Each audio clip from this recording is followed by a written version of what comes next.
Rokeya engineering and বিল্ডার্সের 10তলা বাড়ির প্রজেক্টের কাজের অগ্রগতি আপনাদেরকে জানাইতেছি।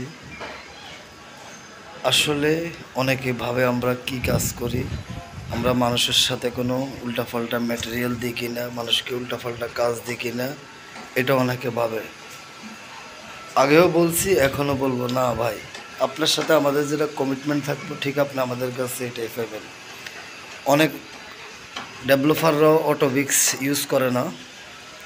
আমরা দেখেন আমাদের সাথে ওনাদের কাজ নেওয়ার পর ওনারা বলতেছে যে ভাই অটোবিক্স দিতে হবে, তারপর আমরা ওটাই মেনে নিছি। আর তাই আমরা অটোবিক্স দিয়ে এই বিল্ডিংটার কাজ করতেছি। 60% ডাউন পেমেন্ট নির্মাণ